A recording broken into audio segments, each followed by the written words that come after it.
So, welcome to the webinar, Present Like a Pro. And I'm going to share today my top 3 things for successful training or presentation.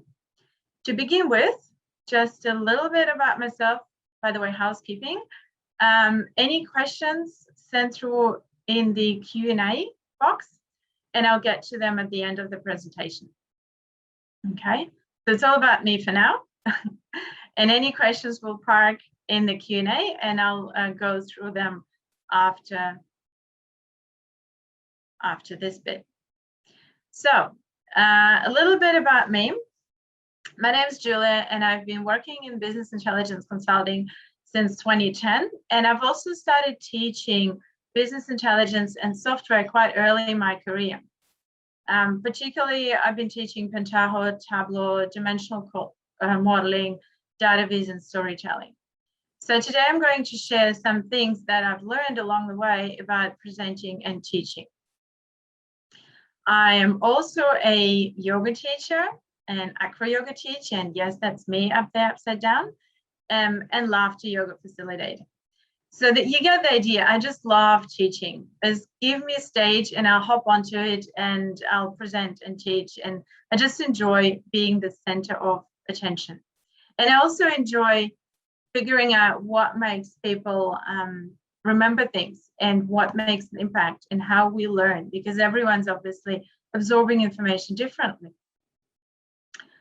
The things that I'm presenting in this webinar, they're basically, they're mainly coming back to these 3 resources, and we will send a follow-up email where you can have a look and join the technical trainer short course by Charles Sturt University, which I can highly recommend. Even if you have been like me, when I stumbled upon this course, I had been teaching for a couple of years before, and I thought, oh, surely I know most things. But it had some really good components and some really interesting, just little things that really made a difference to my teaching. Then, of course, the main training course that I've been part of, the Train the Trainer. So when they teach the trainers to train, lots of train in there.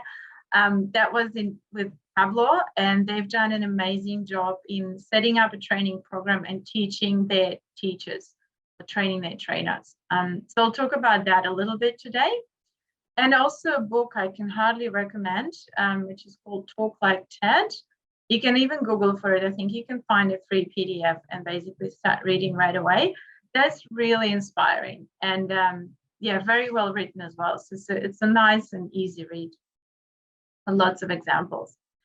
All right, so my secret number 1, or my top number one, no surprises here. Do your homework, be prepared, okay? But the interesting part is what I found is that it's not just doing your homework and being prepared in terms of knowing the content. I mean, that's a given. But there's a lot more things that you need to do, or you can do. And for me, it's things that make the first impression. And it's things that take little effort to achieve, but have a big impact. It's logistics, like being on time, looking your best or feeling your best, having everything you need right there prepared, just making that first professional impression. And it's so important to me. It's no less important than actually having the content. So remember going with my manager or my boss at the time. We were going from Sydney to New Zealand to a client meeting. It was the first time we were meeting this client. It was very important. So we're obviously preparing all the logistics of flying, driving, hotels, whatnot, and preparing for the actual meeting. And I said, some stage, I go, okay, we get there, it's fine, you drive.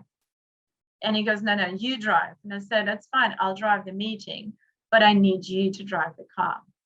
So I basically told my boss that I'm taking him along as a driver. Because to me, the logistics of physically getting to that meeting point was just as important as preparing the presentation itself, right? So that's just something I've learned along the way, that this is so, and also realizing that I couldn't, improve my English skills overnight or get more experience really quickly, but I could figure out all those little things. And that's really the key, because that's a little effort and big impact. Okay.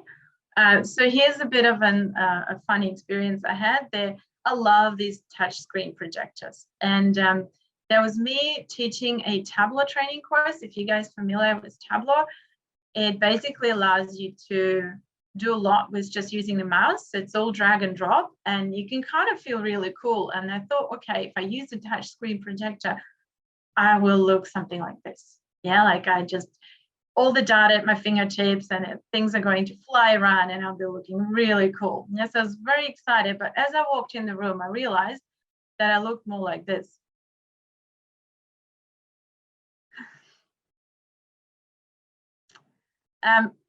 So obviously, why doing your homework? The main thing about it is it makes you feel more confident.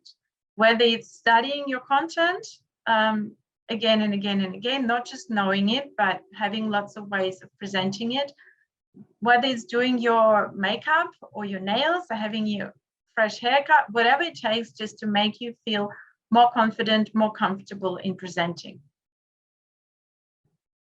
So in terms of the content, obviously your homework is also creating the content. And there we usually start, a lot of people are still studying, okay, I need to do a presentation. They open up PowerPoint. And to me, that's the first point of failure. You don't start with PowerPoint, okay? You need to start with figuring out one thing that you want to share. If people walk out of your presentation and they remember just one thing, what do you want it to be? In terms of presentations, we talk about the elevator pitch. If you think about getting in an elevator with someone, they go, oh, what's your presentation about?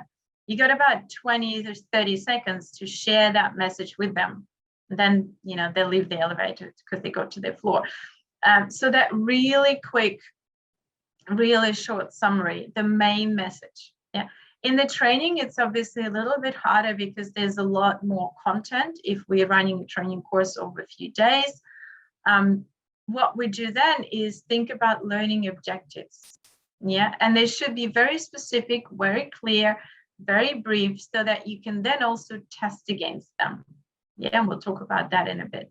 And this is something that was really new to me, not extremely new, but just sort of the importance of having those objectives written down and communicated to the class. I realized that when I did that training course, the short course that we'll send a link to, that really they emphasize that a lot. So the first thing is doing the homework. The second thing is checking in often, okay?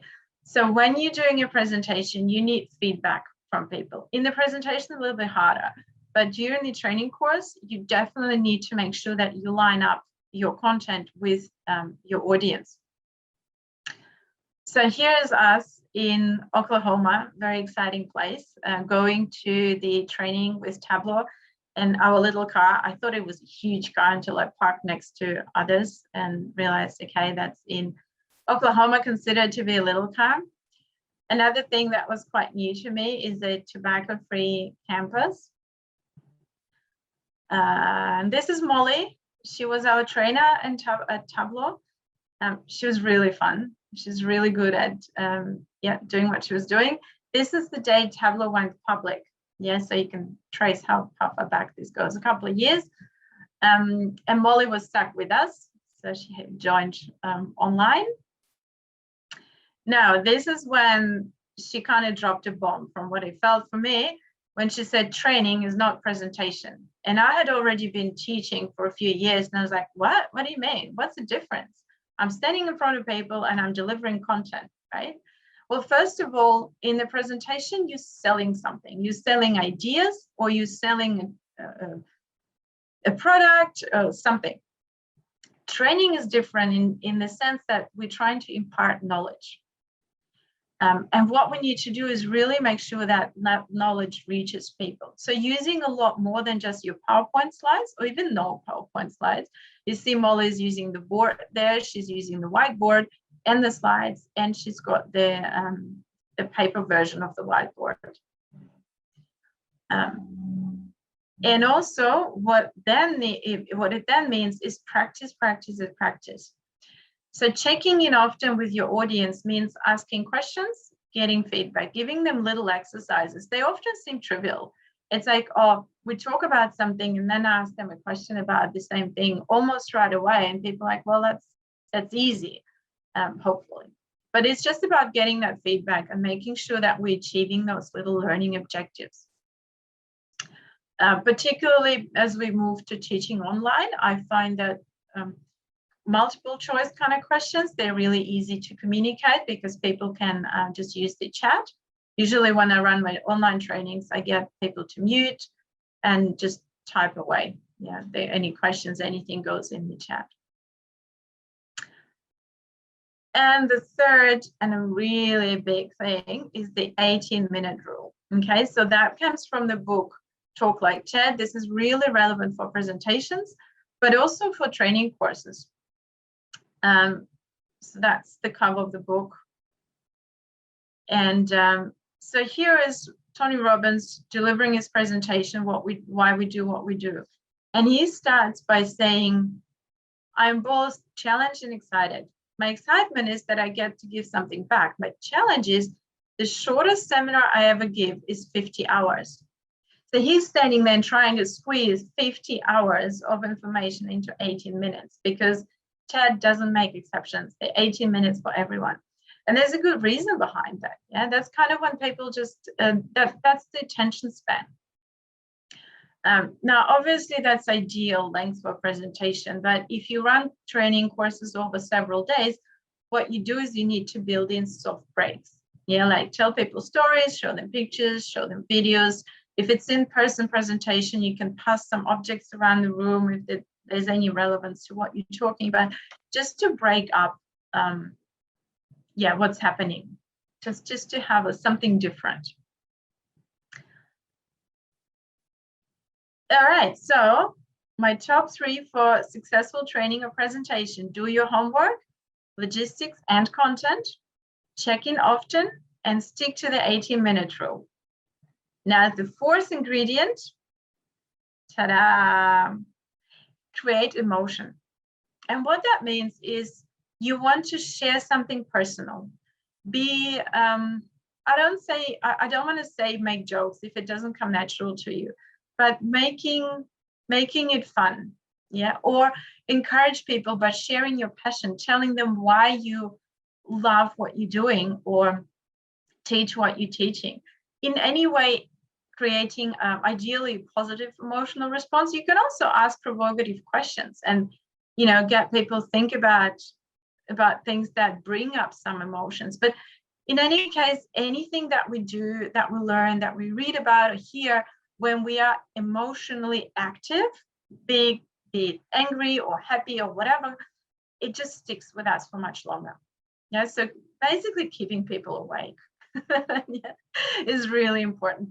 And quite often good presenters would use a piece of personal story or a story from someone else, some information that's fun, not necessarily directly related to the topic, but something that can sort of bring that human connection about. So to summarize again, it's prepare, prepare, prepare, and practice, practice, practice. That's your homework. Love your presentation and love your audience. Therefore, checking in. Keep it short and sweet. 18 minutes is ideal. And share your passion. Create emotion. Share something personal. And when I put this together, I realized that it lines up really nicely with our Altis ethos, which says connecting with courage, heart, and insight. So if you guys are interested in joining our training courses, if you just go to our website, there's a training calendar. Check out, there's currently 2 courses coming up this financial year that I teach. The data viz on my birthday, which is really cool. I'm excited. And the dimensional modeling just after that. And here are the resources that we will share in a follow-up email. All right, we have a Q&A. Thank you, Ben, for asking. What's the most challenging thing when you're delivering training? And by the way, guys, just feel free to send through any questions you might have. So the most challenging thing is working with the audience, because that's always different, right? And I can be as prepared as I can, but the Samantha would like to answer this question live. So it's different every time, right? You walk in and everything's prepared, everything's perfect. You don't know what the people are going to be like, and that's the fun part. It's challenging, but it's also fun. You need to manage the room. You need to hold that tension. You need to make sure that everyone's on the same page. You get people who are really have different backgrounds, who are fast learners, who are or have never heard anything about this topic before. So you have to manage that. I had things happen, like it was the funniest one we had is I walk into a room and I'm teaching Tableau, that was, and there was a third party preparing everything around it. So all the logistics, I had nothing to do with it. I basically walk in the room, it's all prepared, and there is a list of attendees and everything's there. So I have 10 people on the list. I think I had 11 people on the list. 10 is the maximum we accept. And we go, whoa, okay. So I get them to wheel in another chair and an extra table, and they're all setting it up. We just set up with basically more than the room capacity. I start teaching, half an hour into the course, another person walks in. And I go, what? So it wasn't something that I had control over before the course. And it wasn't my fault that it happened, but basically I was the one who had to deal with it. Now from Ben, do you change your approach when delivering training online versus in person? Online obviously requires a lot more checking in to make sure that people are there. There's a really good trick I got also from Tableau Guide people. When you take a break in your online course, say, oh, we got 15 minutes tea, coffee break. I open up a counter, like a clock ticking in my shared screen, so people can see when they need to be back. Yeah, because otherwise people are back after, say, we agree 15 minutes, they come back after 16 minutes or 14 minutes, and you're sitting there waiting, not knowing what's going on. Ooh, Jürgen. How do you try to turn a hostile crowd around? For instance, if you have to present something that's bad news for the audience, like changes to their working environment they won't like or similar. Good question. I've never had to do that, luckily. I guess I would tell them what to expect right away. I'd say, guys, I've got some bad news coming. Set it up. Yeah, and also you'll have to, like, if it's something they're not going to like, you have to explain as much as possible the reason behind it and why this is necessary. So kind of try to win them over. But yeah, I've never had hostile crowd as such. That's a fun one.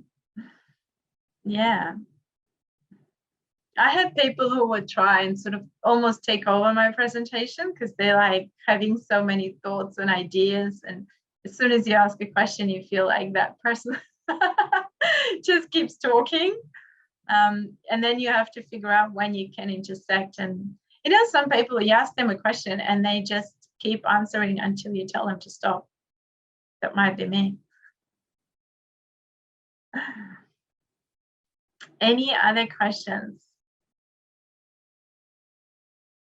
Or anything you guys want to share?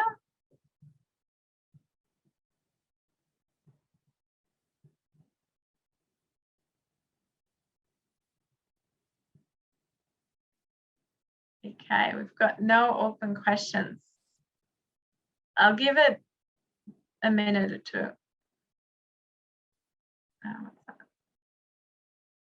One more. Okay, keep typing.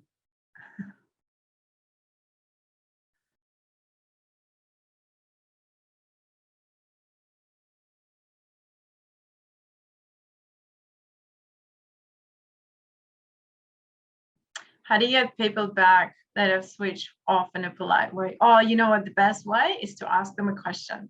Ask them what they think about the presentation or about the particular, particular issue.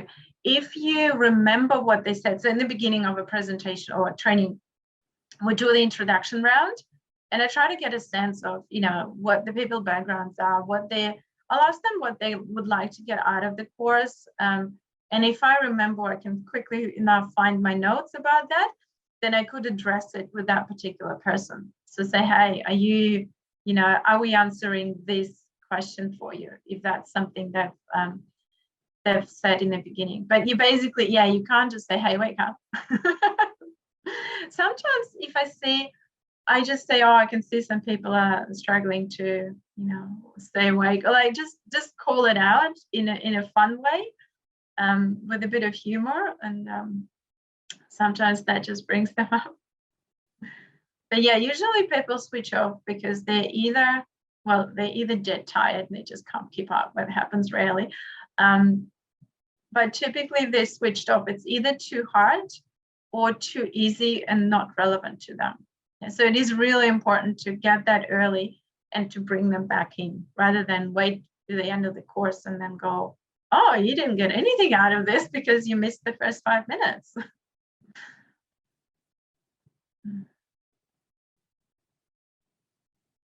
In the online presentations and courses, they also have to be really comfortable with silence, because there'll be things like, handout's a good idea. Yes, but at the end of the presentation or an end of the course, so that people don't feel they have everything, they don't need to come. But online, you might ask a question, I'll go, are there any questions? And people might be typing away like crazy, and you just, okay, no questions. So you have to become really comfortable with the silence.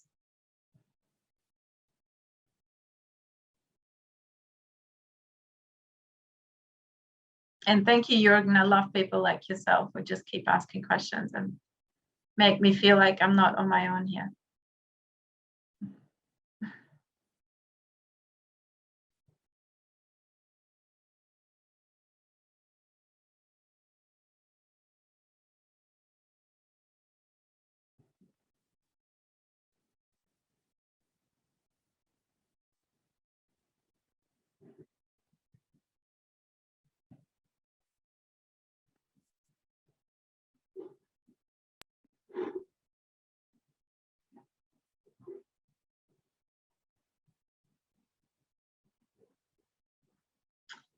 All right.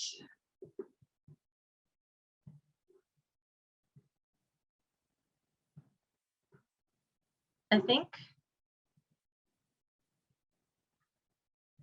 we're done here. That was nice and quick. I didn't quite time it, but I think I almost fit in the 18 minutes.